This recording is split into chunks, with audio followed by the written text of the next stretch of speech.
7월 20일 수요일 새벽입니다. 오늘도 복된 날을 주신 하나님께 감사하면서 예배 올려드리겠습니다. 먼저 나의 안에 거하라 찬양합니다. 나의 안에 거하라 나는 내 하나님이니 모든 환난 가운데 너를 지키는 자라. 두려워하지 말라 내가 널 도와주리니 놀라지 말라 내 손 잡아주리라. 내가 너를 지명하여 불렀나니 너는 내 것이라. 내 것이라 너의 하나님이라. 내가 너를 보배롭고 존귀하게 여기노라. 너를 사랑하는 내 여호와라. 내가 너를 지명하여 불렀나니 너는 내 것이라. 내 것이라 너의 하나님이라. 내가 너를 보배롭고 존귀하게 여기노라. 너를 사랑하는 내 여호와라. 오늘 하나님께서 주시는 은혜의 말씀은 시편 87편 말씀이 되겠습니다. 구약성경 시편 87편 말씀을 봉독해 드리겠습니다. 그의 터전이 성산에 있으며 여호와께서 야곱의 모든 거처보다 시온의 문들을 사랑하시는도다. 하나님의 성이여 너를 가리켜 영광스럽다 말하는도다. 셀라. 나는 라합과 바벨론이 나를 아는 자 중에 있다 말하리라. 보라 블레셋과 두로와 구스여 이것들도 거기서 났다 하리로다. 시온에 대하여 말하기를 이 사람 저 사람이 거기서 났다고 말하리니 지존자가 친히 시온을 세우리라 하는도다. 여호와께서 민족들을 등록하실 때에는 그 수를 세시며 이 사람이 거기서 났다 하시리로다. 셀라. 노래하는 자와 뛰어노는 자들이 말하기를 나의 모든 근원이 내게 있다 하리로다. 아멘. 오늘은 하나님의 도성이라는 제목으로 하나님 말씀을 상고하겠습니다. 우리가 잘 아는 누가복음 15장에는 탕자의 비유가 기록되어 있습니다. 이 비유에는 아주 중요한 교훈이 담겨져 있지요. 그것은 하나님의 아들들은 아버지 집, 곧 하나님의 집에서만 살아야 한다는 것입니다. 그곳에서만 반겨주는 분이 계시다. 그래서 안정과 행복이 보장되기 때문이라는 것이죠. 그 반겨주는 분은 바로 아버지 하나님이십니다. 그러므로 혹시 사람이 아버지 집을 떠났다 할지라도 반드시 돌아와서 거기서 살아야 된다. 이것을 탕자의 비유에서 교훈해주고 있습니다. 그런데 이 교훈은 사실 창세기 시작부터 계속해서 우리 하나님의 사람들 향해 강조되고 또 강조되는 교훈입니다. 첫 번째 인류 아담과 하와가 범죄했을 때 어떤 일이 벌어졌습니까? 하나님은 즉각 벌을 내리지 않으시고 저녁 때까지 서늘해질 때까지 기다리셨습니다. 그 기다림에도 불구하고 아담과 하와는요 하나님께 돌아오지 않고 오히려 자기의 죄를 가리고 핑계하며 책임을 전가했습니다. 그래서 하나님이 그들을 에덴 동산에서 쫓아내셨지만 그때에도 그들에게 약속해 주셨습니다. 기다리겠다고. 그들이 죄를 씻고 다시 아버지 집에 돌아와 아버지와 함께 살 날을 기다리겠다 약속하셨습니다. 그 증거가 무엇입니까? 바로 예수 그리스도를 상징하는 양을 잡아 그 양 가죽으로 옷을 만들어 그들의 수치를 가려 주신 것입니다. 노아의 홍수를 내리신 이유도요 그들이 죄가 사라진 하나님의 은혜만 가득한 땅에 살게 하시려는 목적으로 노아의 홍수를 내리신 것이죠. 바벨탑 사건으로 인류가 흩어진 이후에 아브라함 그를 믿음의 조상으로 부르신 것도 같은 의미입니다. 하나님께서 정하신 땅, 곧 가나안 땅으로 돌아와 살게 하시려고 하나님이 복을 주신 땅에 살게 하시기 위해서 아브라함을 불러주신 것입니다. 출애굽 사건 역시 마찬가지고 수르바벨과 에스라 그리고 느헤미야 시대에 페르시아의 바벨론 포로로 끌려갔던 자들이 가나안으로 돌아오게 하신 것도 바로 그 이유입니다. 그러니까 신앙의 여정이라는 것이 돌아오는 것이다, 아버지 집으로 돌아오는 것이다 라고 해도 전혀 틀리지 않는 말인 것입니다. 아무데나 돌아오는 것이 아니라 아버지가 사시는 곳, 바로 하나님의 도성으로 돌아오는 것입니다. 다윗 역시도요, 이런 삶의 목표를 가지고 살았던 참 신자입니다. 그래서 예루살렘 곧 아브라함이 이삭을 바쳤던, 후엔 예수님께서 십자가에 달리신 여호와의 산이라고도 불렸던 모리아산 예루살렘으로 수도를 옮겼던 것이죠. 7년 반 동안 도읍을 삼았던 헤브론을 떠나서 예루살렘으로 옮겨왔고, 바로 그곳에 성전을 짓고 그 성전에서 하나님께 늘 나아가는 삶을 살아갔습니다. 그곳에서 하나님을 배웠고, 그곳에서 하나님을 예배하면서 하나님의 은총을 간구했습니다. 자신의 나라와 가정을 하나님께서 은총으로 다스려 주시기를 늘 간구하며 살았는데, 이것이 다윗이 가장 소중히 여겼고 사랑했던 일이었습니다. 이것이 믿음의 삶이라는 것은 삶이라는 것을 다윗이 분명히 보여준 것이죠. 이렇게 하나님께 돌아가서 그 앞에 사는 것이 삶의 가장 중요한 가치로 여겼던 사람은요, 다윗 시대 다윗만 있는 것이 아니었습니다. 다윗 시대의 찬양대 대장 아삽도 마찬가지였습니다. 그래서 그는 가장 큰 복은 하나님께 가까이 하는 것이라 그랬어요. 시편 13편 28절, 하나님께 가까이 하면 내게 복이라, 내가 주 여호와를 나의 피난처로 삼아 주의 모든 행적을 전파하리이다. 신약시대가 시작되기 직전, 곧 이스라엘 사람들이 바벨론으로 포로로 끌려갔다가 페르시아 제국으로, 그 제국이 바뀐 다음에 포로 귀환 시대를 맞아서 이제 돌아오게 되는데, 그때 고라의 자손도 함께 돌아오는데 그 역시도 다윗과 같은 영성을 가지고 이런 노래를 불렀어요. 시편 84편 10절, 주의 궁정에서의 한날이 다른 곳에서의 첫날보다 나은즉 악인의 장막에 사는 것보다 내 하나님의 성전 문지기로 있는 것이 좋사오니. 그러니까 참된 성도는요, 자기의 삶의 터전이 어딘 줄 분명히 아는 거예요. 하나님의 도성.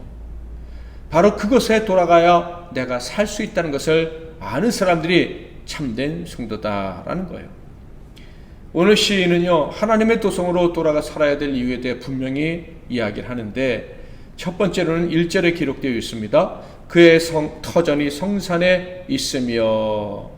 성도가 살아야 될 곳은 바로 하나님의 터전이 있는 성산이다 라고 이야기합니다.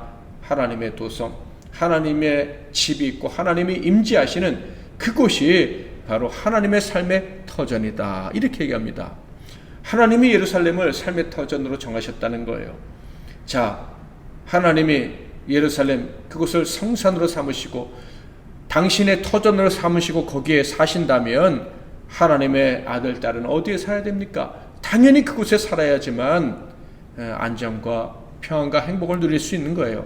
아버지가 계신 곳 외에 그 어디서 안정과 평안과 행복과 또 유산을 상속받는 일이 있을 수가 있겠습니까?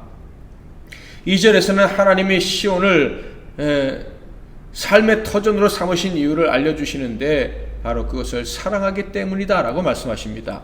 여호와께서 야곱의 모든 거처보다 시온의 문들을 사랑하시는도다. 야곱의 12아들들이 사는 땅은 가나안 전체죠. 그 땅들도 당연히 하나님이 귀하게 여기십니다. 그러나 성전이 있는 땅, 그 예루살렘은 그 어떤 것보다도 하나님이 사랑하시는데 마치 신부처럼 사랑하신다라고 말씀하고 있습니다. 그러니 그곳에 와서 살아야 되는 거예요. 그 땅인 하나님의 사랑, 하나님의 정성이 넘쳐나기 때문에 하나님이 사랑하시는 땅을 더 특별히 여기지 않으시겠습니까? 그곳으로 돌아와 하나님이 특별히 귀하게 사랑하시는 땅에서 아들과 딸이 함께 산다면 어떤 일이 벌어지겠습니까? 당연히 행복한 삶을 선물로 받게 되겠죠. 아무리 부족하고 약한 자녀라도 살림을 얻게 됩니다. 구원을 얻습니다. 그래서 그 구원을 얻는 자녀들로 인해서 아버지가 기뻐하신다. 곧 아버지께서 영광을 받아주시는 거예요. 3절, 하나님의 성이여 너를 가리켜 영광스럽다 말하는도다. 왜 영광스러워요? 거기 아버지가 계시고 아버지가 그의 자녀들을 마음껏 사랑하시고 복을 주시기 때문입니다. 그런데 어리석은 자녀들은 탕자처럼 그곳에 돌아가기를 꺼려하지요. 그곳에 가야지만 행복한 삶을 살 수 있다는 사실을 부정하려 합니다. 아버지 하나님과 그 아버지의 하나님이 베푸시는 그 사랑과 생명의 능력을 외면하면서 살아간다 하는 것입니다. 이런 생각과 이런 삶은 참으로 무지한 것인데요. 놀랍게도 이런 무지한 생각에 사로잡혀 있다가도 하나님의 도성으로 돌아오기만 하면 어떤 일이 벌어지죠? 회복의 역사가 일어나게 되는 거예요. 하나님이 은혜로 그들을 다시 살려주시고 탕자처럼 새 옷을 입고 맛있는 음식을 먹으면서 아들의 권세를 회복하고 살아갈 수 있게 해주신다는 것입니다. 그 도성을 하나님이 너무나도 사랑하시기 때문에 그 도성에서 살겠다고 하는 그 자녀들은요, 그곳에 오기만 하면 모든 것에서 부족함이 없는, 정말로 땅에 발을 딱 딛고 흔들리지 않는 삶을 살게 해주십니다. 4절 5절에는 정말로 놀라운 말씀이 기록되고 있는데, 그 성산에서요 이스라엘 백성들 포함한 사람들과 세상 모든 사람들도 다 나오게 된다. 다 그곳에서 삶의 새로운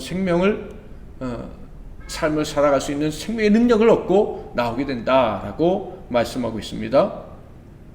나는 라합과 바벨론이 나를 아는 자 중에 있다 말하리라. 보라, 블레셋과 두로와 구스여 이것들도 거기서 났다 하리로다. 시온에 대하여 말하기를 이 사람 저 사람이 거기서 났다고 말하리니 지존자가 친히 시온을 세우리라 하는도다. 이 말씀은 아주 놀라운 말씀인데, 장차 세상의 모든 나라가 다 하나님의 도성으로부터 나오게 된다라는 말씀입니다. 세상 모든 나라가 하나님의 도성을 삶의 터전으로 삼고 거기서 생명을 얻어 존재하게 될 것이다 라는 말씀입니다. 하나님을 대적하는 나라들도 하나님의 도성에서 나오게 된다. 그렇다면 즉 장차 모든 나라들도 하나님께 돌아올 때 복을 얻게 된다면, 지금 내가 하나님의 자녀라고 알고 있는 사람들은 어떻게 되겠습니까? 더더욱 하나님의 땅으로 속히 먼저 돌아와서 그것을 삶의 터전으로 삼고 복을 누리며 살아야 하는 거예요. 6절과 7절에는 마지막 날 모든 민족, 세상의 모든 사람들이 다 하나님께로부터 나온다라고 선언하고 있습니다. 여호와께서 민족들을 등록하실 때에는 그 수를 세시며 이 사람이 거기서 났다 하시리로다. 셀라. 노래하는 자와 뛰어노는 자들이 말하기를 나의 모든 근원이 내게 있다 하리로다. 여기서 민족들을 등록하신다는 말씀은 생명책에 민족들의 이름을 기록하신다라는 말씀입니다. 그러므로 여기서 말씀하시는 이 민족은요, 불신자와 신자들을 다 포함하는 것이 아니라 전 세계 모든 민족 중에 하나님이 택해서 구원받는 그 복된 사람들을 이야기하는 것입니다. 자, 이 사람들이 생명책에 기록된 이유가 무엇이라고요? 바로 하나님의 도성으로 돌아갔기 때문이다 라는 거예요. 사랑하는 성도 여러분, 우리는 누가 뭐라 할지라도 생명책에 이름이 기록된 자들입니다. 그러므로 우리는 언제나 하나님 앞에 있어야 하는 거예요. 혹시 하나님과 멀어졌다 한다면 하나님께로 돌아가는 이 삶을 계속 살아야 하는 것입니다. 혹시 멀어졌다가도 또 돌아가고 또 돌아와서 하나님과 함께 살아야 합니다. 생명책에 이름이 적혀있는 사람답게 살아야 하는 거예요. 우리 삶의 터전인 하나님의 도성은요, 하나님의 사랑하시는 도성이라고 했습니다. 그 이유는 분명하죠. 하나님의 자녀들이 그 도성에 살 때, 그 도성을 삶의 터전으로 삼을 때 하나님이 주시고 싶으신 복을 마음껏 주실 수 있기 때문입니다. 아브라함과 이삭을 살게 했던 모리아 산의 숭례처럼 그곳에서 예수님이 우리를 위해서 희생제물이 되셨어요. 그래서 우리가 죄를 용서받고 하나님을 아버지라고 부르며 복을 누릴 수 있습니다. 그래서 하나님은 그곳, 예수님께서 십자가에 달리셨던 그곳으로 우리가 돌아올 때마다 기뻐하시며 마음껏 복을 주시고 그 땅을 너무나도 사랑하시는 것입니다. 그러므로 사랑하는 성도 여러분, 오늘도 그리고 앞으로 영원토록 우리는 하나님의 도성으로 돌아가고 그것이 우리의 삶의 터전임을 잊지 않고 살아갈 것을 결단할 수 있기를 바랍니다. 하나님의 언약이 있는 곳, 용서가 있는 곳, 그래서 감사와 찬양과 기도가 넘치는 곳, 하나님을 아버지라고 부를 수 있는 곳으로 늘 돌아오는 저와 여러분이 되시기를 바랍니다. 우리 모두 예배할 때마다 하나님을 아버지라고 부를 때마다 그곳에 계시겠다고 약속하신 하나님 아버지로부터 언제나 셈을 얻고 새롭게 시작하고 행복하게 살아갈 수 있기를 주님의 이름으로 축복합니다. 말씀 붙잡고 기도하시고 승리하시는 하루 되시기를 바랍니다. 제가 먼저 잠깐 기도하고 이어서 여러분 기도하고 하루를 시작하십시오. 하나님 아버지, 우리는 이미 하나님의 도성에 살아갈 수 있는 특권을 받은 자임을 인하여 하나님께 감사와 찬송과 영광을 올려드립니다. 그러나 우리는 미련하고 어리석어서 눈을 다른 데로 돌리고 우리가 삶의 터전으로 삼는 것은 오직 하나님의 도성밖에 없음을 종종 망각할 때가 있습니다. 늘 하나님 앞에 돌아오는 용기를 우리에게 허락해 주시고 그리고 하나님께 돌아가려는 결단이 절대 약해지지 않도록 그것을 막을 수 있는 세상의 것은 아무것도 없도록 하나님 은혜 베풀어 주시옵소서. 우리의 죄가 용서받고 하나님을 아버지라고 부를 수 있는 것이 우리의 삶의 가장 든든한 터전이라는 것을 기억하고 늘 그곳에서 하늘과 땅의 모든 복을 받아 누리며 살아가는 우리의 성도들 다 되게 하옵소서. 오늘 하루도 주님 앞에서 살아가는 저희들에게 하늘의 은총이 충만하게 임할 줄 믿고 우리 주 예수 그리스도의 이름으로 축복하며 기도하옵나이다. 아멘.